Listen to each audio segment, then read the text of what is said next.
Congratulation Mahi, আমি বুঝতে পারলাম না। তোমার প্রমোশন হয়েছে। এই নাও, বীরপুরে তোমার posting. Thank you sir, thank you. কাল বাদ পরশুদিন তোমার ফাঁসি। তোমার কোনো শেষ ইচ্ছা থাকলে বলতে পারো। ম্যাডাম, আমার শেষ ইচ্ছার কথা আমি মাহি ম্যাডামকে বলবো। কি করে বলবে? ওনার আজকে প্রমোশন হয়েছে, উনি বীরপুরে চলে গেছে। যা বলার আমাকে বলো। তাহলে আপনি যান, আমি আর কিছুই বলবো না। না না, হ্যাঁ বললে তো হয় না। তুমি বলো তোমার শেষ ইচ্ছাটা কি? ম্যাডাম, আমার শেষ ইচ্ছা আপনি পূরণ করতে পারবেন না। কেন? তুমি বলোই না, তারপরে আমি দেখছি। আমি একটা কুমারী মেয়েকে বিয়ে করতে চাই। পারবেন আমার এই ইচ্ছাটা পূরণ করতে? হ্যাঁ, তুমি কি বলছো? পরশুদিন তোমার ফাঁসি, এই সময় তোমাকে কে বিয়ে করবে? আমার শেষ ইচ্ছার কথা আপনাকে বললাম।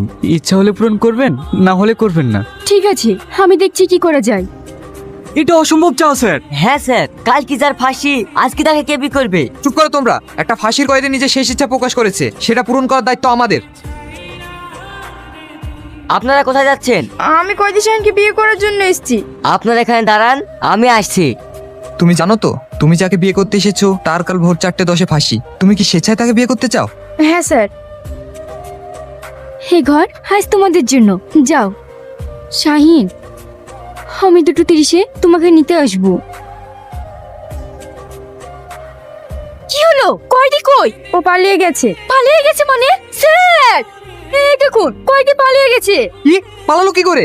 আমি ওকে পালাতে সাহায্য করেছি। কিন্তু কিভাবে?